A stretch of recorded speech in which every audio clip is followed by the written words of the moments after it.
Waouh, merci d'être venus si nombreux et nombreuses à ce talk. Aujourd'hui, je vous propose un retour d'expérience terrain sur le product management et comment et pourquoi je pense qu'au bout d'un moment, ça va devenir le futur de l'agilité. Tout d'abord, avant de commencer, je souhaite me présenter. Merci à tous, bienvenue. Je suis Maria-Elisa, je suis directrice technique de l'agence Zenica Lyon et je suis Head of Production Michelin dans une entité EC-QRT. Dans un grand groupe comme Michelin, vous imaginez qu'il y a plein d'entités. Voilà, Head of Product d'une de ces entités-là. Ce qu'on va voir aujourd'hui, ça va être vraiment un retour d'expérience qui va être très en lien avec mon histoire personnelle, une histoire de résilience, aussi une histoire d'une certaine petite agitatrice à un moment donné. Et je vais prendre le prisme plutôt d'une approche empirique, des retours réels terrain, parce que c'est ça ce qui m'a manqué quand j'ai commencé à travailler dans la technique. C'est vraiment cet écart entre l'agilité by the book, les certains principes, les certaines valeurs, et après, une fois sur le terrain, finalement, j'ai très vite désenchanté. Aujourd'hui, je vous propose de savoir pourquoi les équipes que je côtoie vont plutôt dans des principes product management où je décide par moi-même d'aller dans des entreprises qui ont une culture produit, plus que celles qui appliquent l'agilité comme une formule magique ou qui font de l'agilité à l'échelle sans vraiment prendre en compte les principes, le mindset, et que ça soit embarqué dans l'entièreté d'une organisation au lieu d'être juste cloisonné aux équipes IT. C'est exactement ça ce qu'on va voir aujourd'hui. On va ouvrir la discussion, s'inspirer, et derrière ce titre un peu provocateur, volontairement provocateur, de l'agilité, de Product Management, futur de l'agilité, je souhaite que vous en tiriez aujourd'hui certains tips and tricks, des outils, des hacks pour pouvoir hacker vos projets et finalement vous épanouir davantage et aussi voir comment les équipes que je côtoie ont aussi réussi à s'épanouir davantage dans des organisations plutôt tournées produits que projets. Et c'est là où va venir résider toute la différence. Ça va être sur le terrain.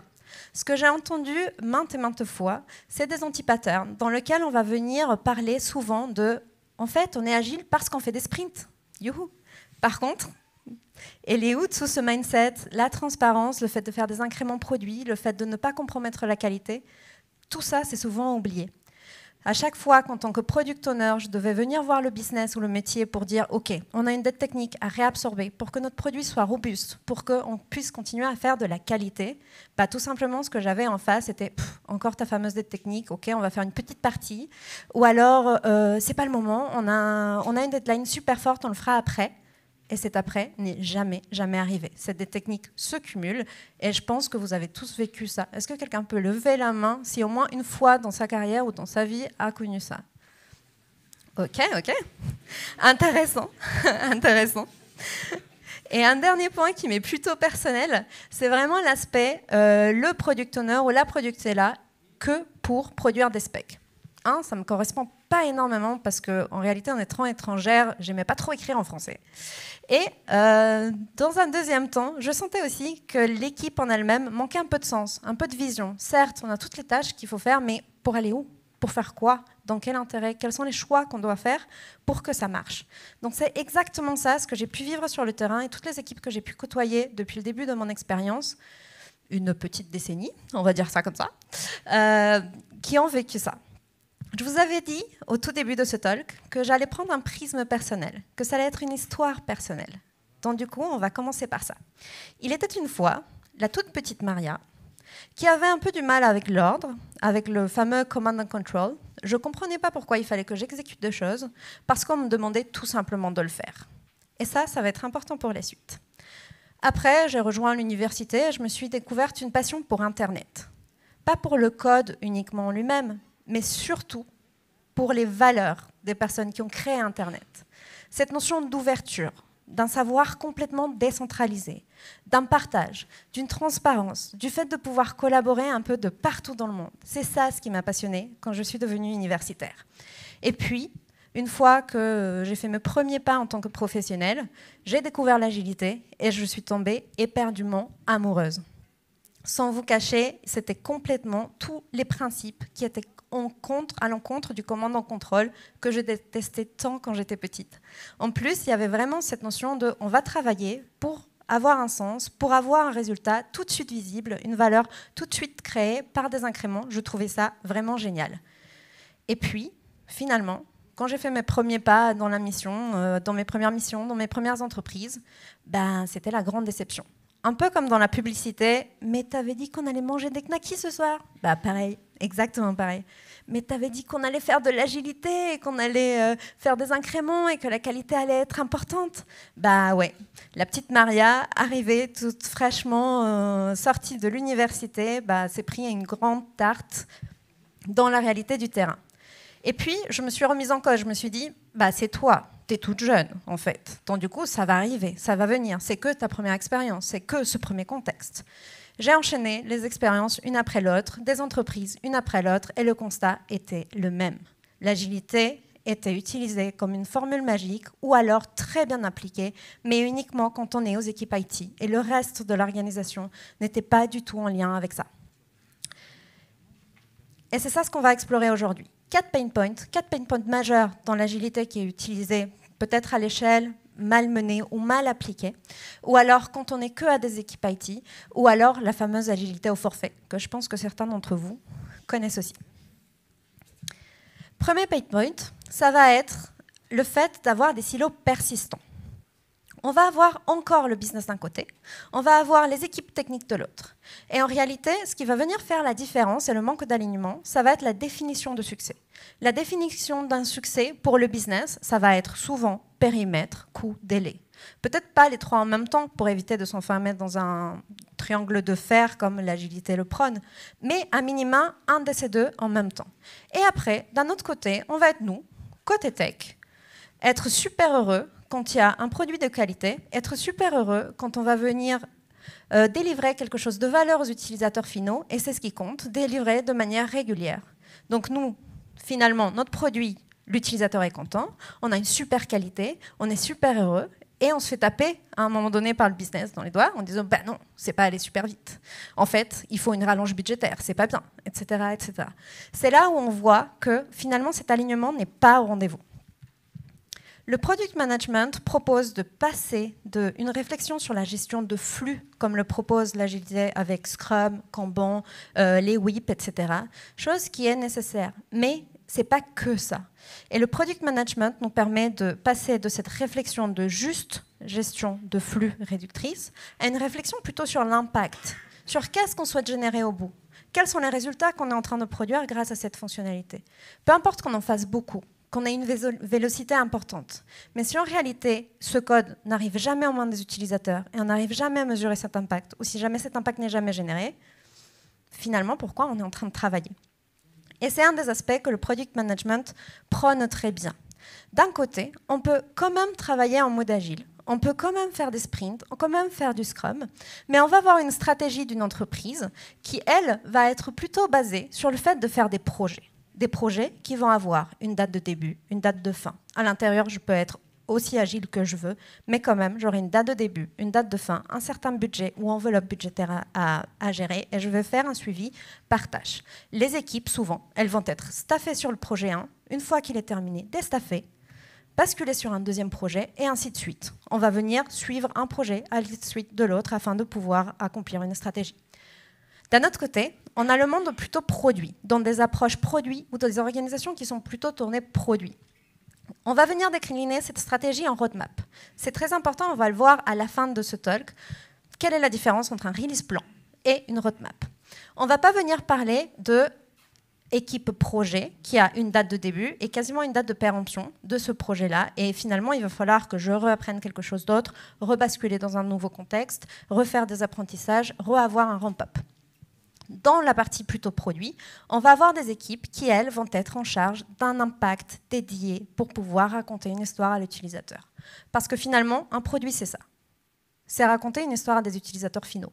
Et qu'eux, ils puissent faire les actions nécessaires pour que cette histoire arrive à sa fin. Et finalement, les équipes produits, comme on l'entend actuellement, par exemple, des impact teams, les squads. Dans l'approche product management, dernièrement, on quitte de plus en plus les feature teams pour aller plutôt dans des impact teams. Et c'est ça l'objectif. C'est de se dire, on ne va plus suivre des tâches ou des fonctionnalités, mais vraiment un impact qui est généré au bout du compte. Et c'est l'essence même du product management. Pour faire ça, il faut qu'on puisse aligner l'UX, le business et la tech, afin de pouvoir raconter une histoire commune, avoir des objectifs communs, et finalement ne pas faire des petits projets et gérer par la contingence. Comment ça va se passer concrètement? Concrètement, dans le product management, on va venir d'abord définir un impact au lieu d'une deadline, au lieu d'un planning. Et c'est ça ce qu'on va venir suivre par la suite. Et l'objectif à terme, ça va être de trouver un market fit. Ça veut dire ce mariage parfait entre le produit qui a trouvé son marché, qui a trouvé ses utilisateurs finaux. Deuxième aspect majeur, c'est la partie financière. Et c'est en ça que toute l'organisation est embarquée en mettant le produit au centre. On va arrêter de venir financer des projets avec des ressources pour arriver à un certain résultat à un moment donné. Mais on va venir financer ce fameux market fit. Combien je suis prêt encore à miser pour que mon produit puisse atteindre son marché? Ok, les apprentissages me montrent que finalement ce n'est pas le bon produit, bah j'arrête, ou sinon je persiste et je contribue et je continue. Au lieu de mesurer le succès avec une liste de fonctionnalités et une date potentielle à laquelle ces fonctionnalités doivent sortir, je mesure quel est l'impact réellement créé sur le marché. Est-ce que je suis en train de trouver mon marché en tant que produit? Un troisième aspect très important, ça va être le principe même du product management, d'être data-driven, ce qu'on appelle data-driven product. On ne va pas mesurer le succès par un tas de fonctionnalités, mais plutôt vraiment mesurer les feedbacks. Qu'est-ce qui s'est passé réellement sur le terrain? Ça va venir éviter le fait de dire « Ok, j'ai travaillé tout le week-end sur un bout de code, sur cette fonctionnalité. Le dernier sprint, on s'est rushé max pour pouvoir arriver à la deadline. Et finalement, bah, s'il te plaît, mets ton code en commentaire. Pourquoi? Parce que c'était pas si urgent que ça. Ça, c'est fini avec le product management. Pourquoi? Parce que la seule mesure, c'est l'utilisation. Ça peut être des alpha-testeurs, des bêta-testeurs. Ça ne va pas être l'entièreté du marché qui va tester toutes les fonctionnalités qu'on va sortir. Cependant, c'est vraiment ça qui va venir faire le succès.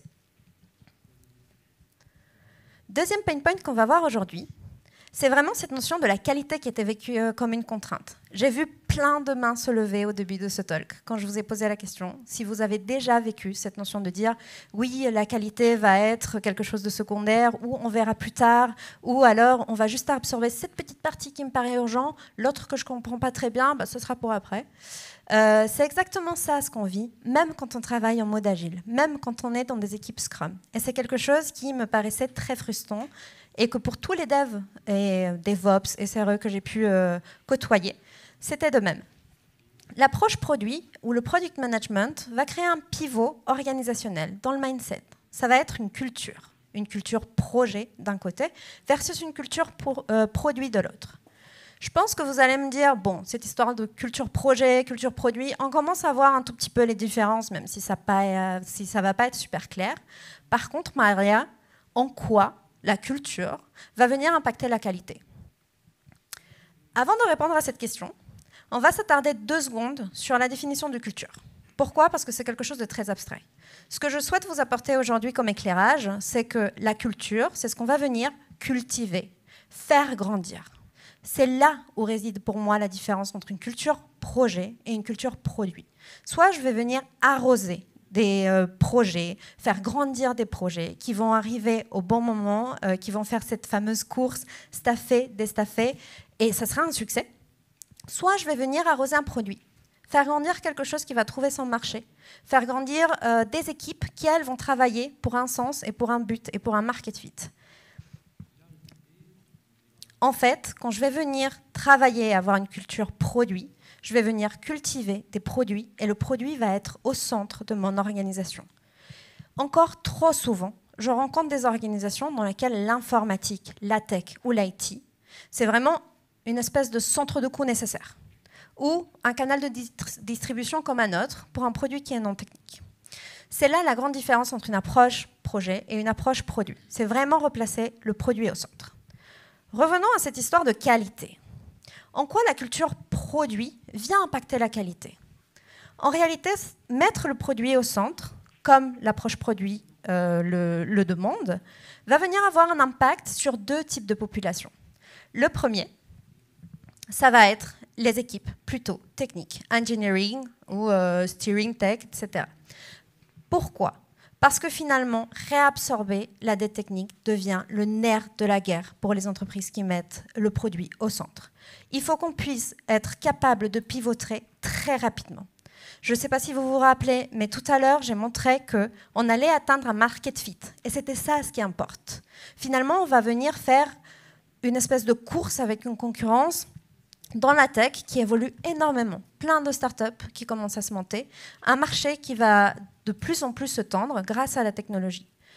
Et le fait d'avoir un produit qui soit robuste et sécurisé, c'est ce qui me permet de garder cette flexibilité, de pivoter rapidement. Si jamais je dois pivoter un paquebot, ça ne va pas être la même chose que si je dois pivoter juste ma petite part parce qu'elle est bien maintenue, parce qu'elle peut aller vite, parce que j'ai réabsorbé tout ce legacy et ces dettes techniques. Deuxième population qui va être davantage impactée par le fait de mettre le produit au centre, ça va être tout ce qui est la partie UX design, product design, UX designers, UI designers. Pourquoi ?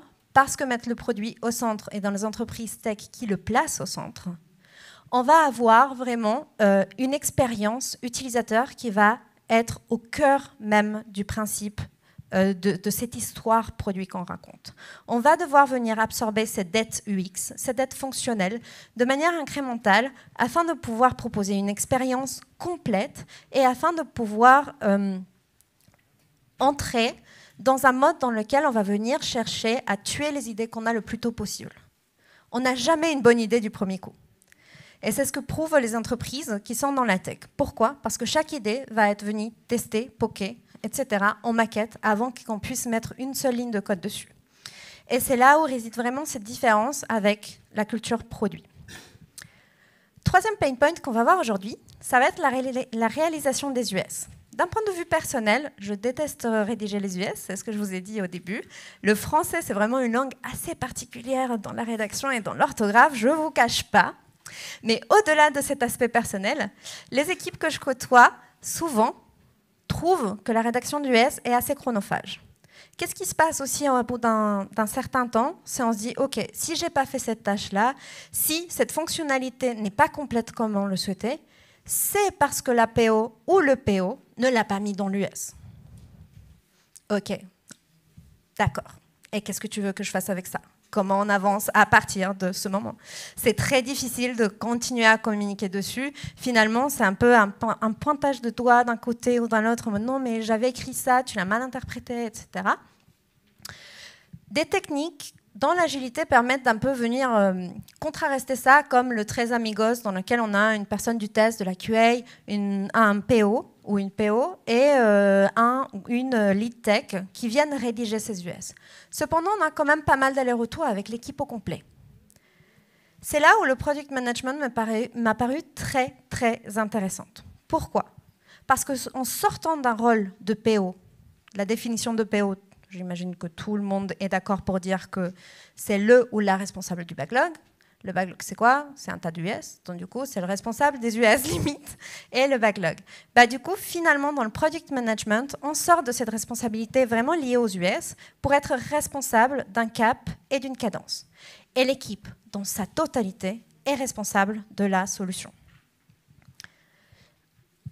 En fait, mon objectif, c'est de fédérer l'équipe et après, que tous ensemble, on puisse se concentrer sur les outcomes, d'une manière plutôt collective. Et aujourd'hui, je souhaite vous apporter un des moyens pour ce faire. On va s'inspirer de Payfit. Payfit qui utilise la Triforce aussi utilisée chez Airbnb. C'est une manière de s'organiser qui est complètement différente à ce qu'on voit actuellement, dans lequel on a souvent la tech quand on est d'un côté, le métier d'un autre, et c'est vraiment deux silos complètement différents. Dans les entreprises qui passent le produit au centre, comme dans Payfit, cette fameuse Triforce, c'est celle qui va venir déterminer aussi bien qu'est-ce qu'on veut faire, la direction, le cap, la vision, comment on souhaite le faire dans la partie conception et après vraiment la réaliser. C'est vraiment cette Triforce, comme dans les jeux vidéo quand on est en trinôme par exemple, dans laquelle on va retrouver ce qu'on appelle l'engineering. Engineering, ce que vulgairement on appelle nous tous développeurs, tech, etc. On va trouver le design. Le design n'est plus une composante qui va arriver soit au début pour nous donner des maquettes, soit à la fin, mais plutôt vraiment partie intégrante de la décision. Et il va être présent tout au long de la vie d'un produit. et en plus le produit. Et c'est comme ça qu'on va prendre des décisions ensemble, collectives. Et finalement, cette organisation, c'est une organisation fractale. On va avoir un head of engineer, un head of product, un head of design, et arrêter cette dichotomie IT-business, en fait. Et c'est comme ça qu'on va retrouver un peu cette organisation, ce trinôme, cette triforce, un peu de partout dans l'organisation, et qu'on va venir un peu gommer cette histoire de silo. Marty Kagan, une des personnes qui théorise le product management très bien, va venir l'exprimer dans son dernier bouquin, je pense que ça reste le dernier, qui s'appelle Empower. Qu'est-ce qu'on va venir chercher avec le product management, avec cette notion d'empower? Ça va être des équipes qui, elles, vont détenir le savoir. Un pouvoir complètement décentralisé. On arrive avec un besoin et les équipes vont venir proposer, elles, plutôt la solution. Dernier pain point qu'on va voir aujourd'hui, avant d'arriver dans les artefacts product management qui sont importants, j'imagine, pour tous et toutes, ça va être le côté de jeter le code d'un sprint à l'autre. Pourquoi? Parce qu'on est assez poussé sur les fonctionnalités, en fait. C'est une fonctionnalité qui ne nous va pas, qu'on va venir remplacer, sans forcément comprendre pourquoi. Et après, quand on va avoir l'équipe qui commence un peu à se dire je ne suis pas très à l'aise avec cette idée de jeter le code tous les 4 matins, à chaque fois que tu te lèves et que tu me dis que ça ne va plus, la réponse qu'on a en face, c'est soyons agiles, adaptons-nous quand même. Hein. C'est pas grave, c'est fait pour ça. Donc c'est exactement ça ce que j'ai souffert, ce que les équipes que j'ai pu côtoyer ont souffert, ce que j'ai pu vivre depuis 10 ans, quand j'étais vraiment dans des équipes 100% juste agiles, on a pu souffrir. Et du coup, le product management apporte une réponse avec le fait de se dire on va plutôt être tiré par la vision plus que par les fonctionnalités. Et les fonctionnalités, ça va être la responsabilité de l'équipe, et que de l'équipe. Je souhaite vous partager aujourd'hui 3 artefacts qui m'ont permis de rentrer vraiment au cœur même du product management, que je pense tout équipier peut partager soit à son PO, soit à son PM, soit à sa direction, pour mettre en place différents petits hacks afin d'appliquer une culture produit, commencer à comprendre cette approche et mettre un peu un premier pas dedans. Le premier, ça va être pour pouvoir définir l'impact et l'apport qu'on souhaite mettre en place. J'imagine que tout le monde connaît ici, de près ou de loin, le fameux elevator pitch. L'elevator pitch, finalement, je trouve qu'il n'est pas aussi unique que ça. Il nous permet, finalement, on prend un elevator pitch d'un produit et on peut la poser un peu sur tous les produits qui existent, avec une navigation fluide, avec quelque chose qui soit de qualité, avec quelque chose qui apporte de la valeur aux utilisateurs. Voilà, finalement, j'ai décrit tous les produits avec ça. J'ai remplacé l'elevator pitch par la vision worksheet de Radhika Dutt. Radhika Dutt, c'est une professeure au MIT. Elle a écrit le livre Radical Product Thinking. Et finalement, ce qui est intéressant de cette approche, c'est cette ligne-là. This is unacceptable because. Ceci est inacceptable. Le monde dans lequel on vit actuellement et les produits qui existent actuellement font un status quo inacceptable. Et pourquoi? Et après, je vais venir décrire comment ma solution va venir faire que ce monde finalement soit davantage acceptable. Vous l'avez compris, on est plus basé sur l'impact que mon produit va générer, plus que tout simplement avoir des qualités de ce produit que finalement tous les produits pourraient avoir. Deuxième artefact qu'on va voir aujourd'hui, ça va être la roadmap. La roadmap va être complètement différente d'un release plan. Pourquoi? Parce que dans la plupart des sociétés que j'ai pu côtoyer, soit on a un release plan, soit on a un rétro-planning, ou encore pire, un diagramme de Gantt qui nous met la pression à chaque fois qu'on n'a pas sorti les fonctionnalités qu'il fallait au bon moment avec les bons coups. Ce qu'on souhaite avec le product management, c'est venir gommer cet engagement sur une date avec un tas de fonctionnalités à donner. Finalement, l'agilité, tant bien que mal, même si le prônait pas, nous a enfermés là-dedans. Comment ça va se passer? On va avoir une roadmap avec juste des horizons temps et pas vraiment des deadlines. Sur quoi on est en train de travailler maintenant? Qu'est-ce qui est prioritaire et important de sortir maintenant? Sur quoi on va venir travailler après? Et une fois que tout ça va être fait, qu'est-ce qui viendra dans un troisième temps? Une dernière case qui me paraît vraiment intéressante quand on va venir roadmapper, ça va être la case Never. Pourquoi? Parce que souvent, on va venir faire face à de l'obésité logicielle. Qu'est-ce que ça veut dire? On va prendre des fonctionnalités qui vont jamais être utilisées par les utilisateurs, qui vont potentiellement à un moment donné aller à l'encontre même de la vision qu'on a voulu créer, juste parce qu'on a un acheteur, on a un client qui parle plus fort et qui a voulu la mettre dedans. Finalement, le fait de matérialiser le fait qu'il y aura des choses qui sont jamais faites et pouvoir les justifier vient nous rapprocher davantage de cette vision et de ce fameux market fit. Troisième aspect important et dernier artefact que je vais vous partager aujourd'hui, ça va être le product memo. Le product memo va venir un peu remplacer ces fameux sprint planning dans des sprints qui durent 3 semaines, 4 semaines. J'ai déjà vu ça dans de nombreuses organisations. Et finalement, ce sprint planning devient vraiment juste un suivi de tâches. Aujourd'hui, je vous apporte un template ou un Canva, appelez-le comme vous voulez. C'est vraiment la notion de pouvoir écrire et détailler à l'écrit, parce que ça porte moins à l'interprétation que des images, tous les points nécessaires pour comprendre quel est mon produit, quelle est la solution, quelles sont les questions que les développeurs se sont posées quand on a commencé à faire la conception, ou potentiellement aller jusqu'à quelles sont les questions que les utilisateurs ont posées quand je l'ai testé en version alpha, bêta, ou en prototype, ou en prétotype, ou en maquette. Il s'appelle PR Amazon ou PR Amazon FAQ. Pourquoi? Parce qu'on rajoute toute cette phase FAQ que je vous ai mentionnée. Et la partie la plus intéressante, c'est de se dire que si chaque incrément produit ne mérite pas d'être traité comme un communiqué de presse, alors quelle est la nouveauté derrière? Quelle est la valeur que je suis en train de créer? Et ça nous permet vraiment de nous recentrer sur la valeur et l'impact de chaque chose que je suis en train de livrer.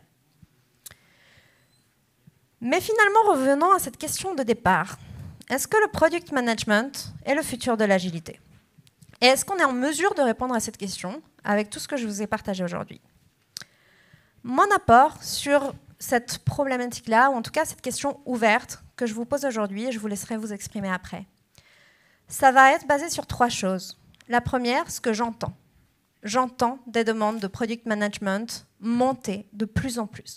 J'entends des sociétés qui souhaitent enclencher une transition, une transformation, pas agile, mais produit.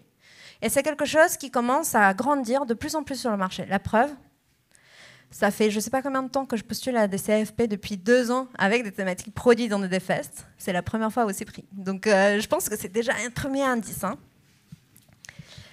Deuxième aspect, ce que je vois et je perçois, c'est qu'on ne pourra jamais faire du product management sans les bases de l'agilité. Vous vous rappelez cette histoire que j'aime pas faire des US et qu'au bout d'un moment, j'en fais plus et que j'apporte plutôt un cap, une cadence, une vision et que cette partie plutôt tâche, on va le faire en commun avec l'équipe. Ça ne marchera jamais si l'équipe elle-même n'a pas saisi les principes de l'agilité, de l'incrément, du fait d'être responsable. Et du coup, ils ont une maturité agile déjà portée, soit en eux par les études, soit par leurs expériences. Et finalement, ce que je sens dans mon cerveau et dans mes petites tripes, les petites tripes de Maria, donc ça n'engage que moi.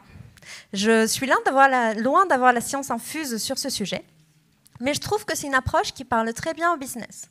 Pourquoi ? Parce qu'on parle KPI, on parle market fit, on parle plutôt vision, on parle plutôt impact. Donc du coup, cet alignement me paraît assez intéressant. Et d'un autre côté, le côté que je souhaite vous présenter aujourd'hui, c'est qu'il est complètement en lien avec ces courants qu'on peut appeler nouveaux courants, qui ne sont pas si nouveaux que ça, mais qui commencent à redevenir en vogue, le DevOps, le craftsmanship, et notamment Accelerate. En fait, pour répondre vraiment à la question, est-ce que le product management va être le futur de l'agilité? Ça va dépendre vraiment comment on va définir l'agilité. Jusqu'à présent, j'ai l'impression que cette agilité a été définie comme un vecteur pour arriver à plus de performance. Et cette performance est égale vraiment qu'à la partie un peu plus, disons, vélocité, gestion de flux, etc. Les indicateurs qu'on suivait, c'était combien de fonctionnalités on a rempli, combien de lignes de code on a pondu. C'était vraiment sur cet aspect plutôt feature-driven. Si on change de prisme et on commence à voir la performance plutôt, en effet, comme la cadence, mais aussi comme quelque chose qui va nous permettre d'avoir un produit qui va être stable et de qualité, À ce moment-là, on va venir redéfinir l'agilité et je pense qu'elle sera complètement complémentaire avec le product management et les principes d'Accelerate. C'est ça ce qu'on va venir trouver derrière. Tout ce qui est DevOps, Scrum Leadership, Accelerate, c'est plutôt le pendant un peu plus très proche de l'infra, de l'organisation et du code, et des KPI vraiment très proches du code qu'on peut avoir, comme le lead time, etc., la résilience des systèmes qu'on peut mettre en place. C'est vraiment ce pendant-là qu'on va mesurer auprès du code avec ces KPI qu'on a vus jusqu'à présent, qui sont plus mesurés sur l'impact final lié aux utilisateurs. Et tout est en concordance. Et du coup, selon toi, selon vous, est-ce que vous pensez qu'avec ce que vous avez vu aujourd'hui, le product management, c'est le futur de l'agilité? Le débat est lancé. Je vous remercie. N'hésitez pas à intervenir et à laisser un petit feedback sur Open Feedback.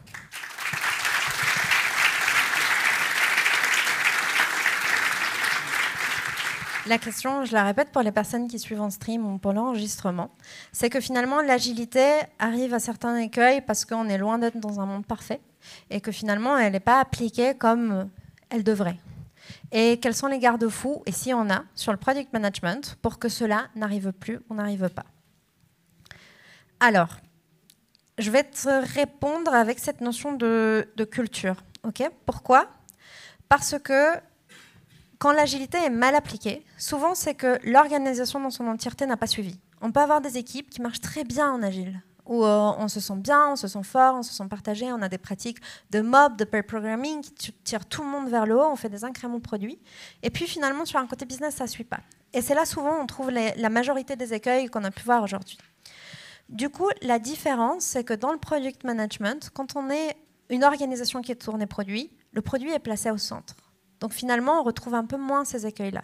La difficulté par contre, et là où je rejoins un peu ta question, et les limites du product management, c'est ces grandes organisations, voire même moyennes organisations, qui disent « je veux faire une transformation produit ». Mais finalement, ce que je vais faire, c'est enlever l'étiquette de PO à toi, viens, le petit post-it, maintenant je vais te coller un post-it PM. Et ça sera tout. Et c'est là où on va re-entrer dans ces écueils-là, en fait. Donc finalement, est-ce qu'il y a des coachs agiles ou des personnes qui vont accompagner des transformations des organisations ici? Une personne. OK. Ne te sens pas visée par ce que je vais dire. Mais je suis coach produit aussi, donc du coup, il n'y a pas de souci avec les coachs. Mais en fait, ce qui se passe souvent, c'est que quand on se fait accompagner sur ce type de transformation, on se dit, voici le by the book, c'est complètement adaptable à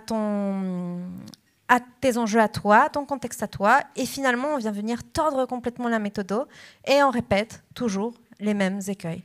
Donc du coup, avec les approches produits qui arrivent actuellement, c'est vraiment ce top-down en fait. Il faut que la direction, avec soit la notion de Triforce, soit avec d'autres notions, puisse être vraiment ancrée dans le produit, réorganisée d'un peu dans ce mode produit pour que tout puisse suivre par la suite.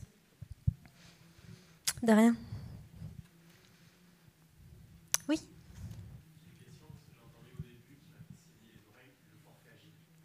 Ah, si, l'agilité au forfait.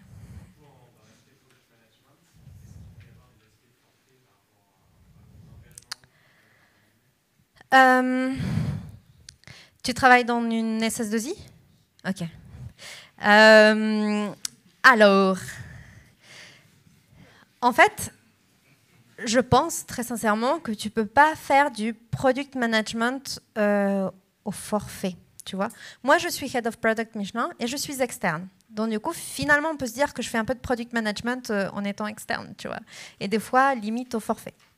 Mais en réalité, ce qui se passe, c'est que j'intègre une équipe, j'intègre une société qui a déjà cette volonté, qui commence à mettre ces principes-là en place. Okay, le product management au forfait, pour le moment, tant qu'il n'y ait pas des coachs dans tous les sens qui ont inventé ça, ça n'existe pas.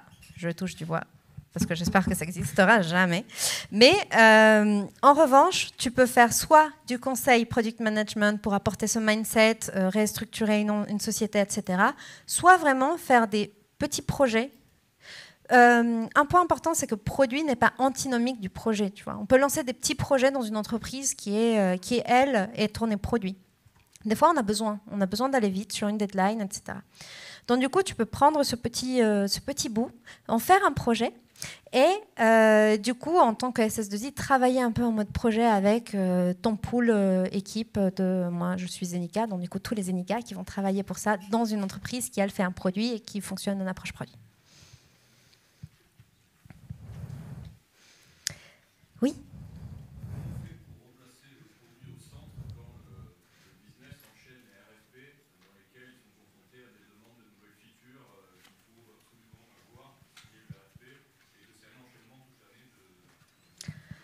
Tu peux me dire qu'est-ce que c'est qu'une RFP? Ok. Ok. Oui. Oui, oui, oui, oui, oui, oui. Je connais très bien ça. En effet, surtout avec des clients qui peuvent être aussi dans la sphère publique, où souvent tu passes par des appels d'offres pour pouvoir le faire.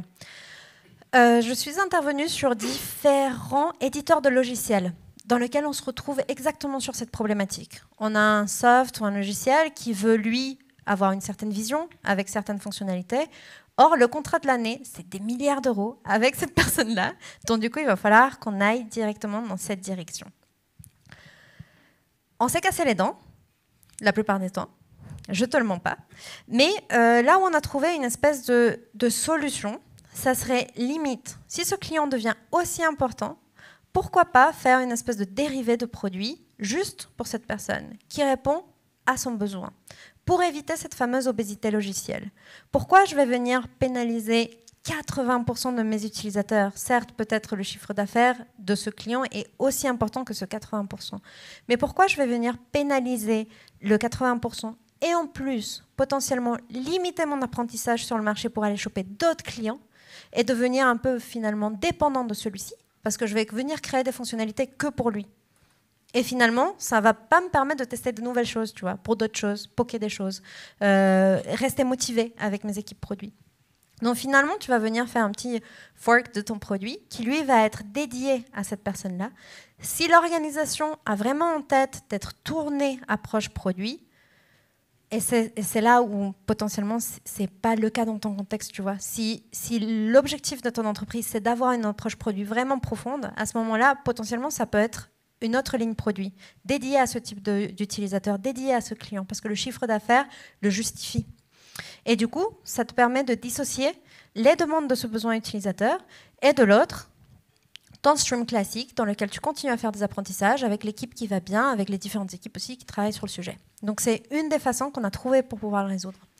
Mais il n'y a pas encore la recette magique à cet aspect-là dans lequel il y a vraiment le côté quasiment approche très européenne de appel d'offres.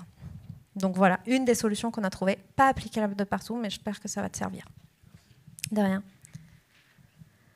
Est-ce qu'il y a d'autres questions? On a 2 minutes pour une dernière question. Oui. À ton avis, pourquoi les MOA en fait vont aller vers du product management? Parce que, à part les faire dans les pouvoirs et l'occasion de me dire bah, en fait c'est le MOE qui n'est pas allé assez vite, à aller bien pousser, il faudrait aller vers. Ok, fameuse MOA, MOE. Même si ça a l'air que j'ai beaucoup d'expérience, j'en ai pas tant que ça. Donc du coup, dès que je suis arrivée dans le monde du travail, MOA, MOE, c'était plus trop comme ça qu'on voyait les choses quand je suis arrivée dans l'IT. Cependant, j'ai fait mes armes dans un grand groupe, une grande entreprise d'assurance française, une des plus grandes. Et là, j'ai croisé MOA, MOE. Sacré bordel. Désolée. Oups. La difficulté, ça va être quand on va venir... Tu vois, le proxy PO, ce fameux proxy PO, où finalement on met un PO du côté du métier et du business, et après on met un PO du côté de l'IT, et vu qu'on ne peut pas l'appeler aussi PO, on va l'appeler proxy PO, et il va faire tout ce que le PO dit. Et c'est lui qui va décrire la direction, et le proxy PO va venir décliner tout ça en backlog. En fait, comment on a pu faire face à cette problématique qui est quasiment politique? Dans un grand groupe d'assurance qui a beaucoup plus d'années que moi d'historique, j'allais pas arriver et dire oui, bonjour, c'est comme ça qu'on va faire. Comment on a réussi à faire changer les lignes? On va pas leur dire voici l'intérêt que vous avez. Je vous recommande pas de le faire parce que je l'ai fait. Je suis allée à la Défense avec une petite chemise blanche avec plein de koalas dessus. Expliquer à des gens qui ont 40 ans que le product management était l'approche à avoir et que MOA, MOE, c'était fini, je me suis faite remballer d'une force. Donc, je vous déconseille d'aller avec cette méthode-là. Mais plutôt de prendre des petits projets. On a commencé avec jouer avec la terminologie. Faire des cadrages agiles, par exemple. Faire des cadrages de projets. Et finalement, c'est là où on commence à mettre en place des thématiques, des artefacts comme le design sprint, etc. Faire du test and learn, du fail fast. Et c'est grâce à la preuve et dire voici ce qu'on a pu sortir en 3 semaines, contrairement à le même résultat en 3 mois. Finalement, suivez-nous. C'est ça la voie. Et tu vas avancer pas par pas, faire des preuves. Et une fois que tu vas les inviter à prendre un pas de recul, ils vont se dire waouh, c'est ça ce qu'on a fait?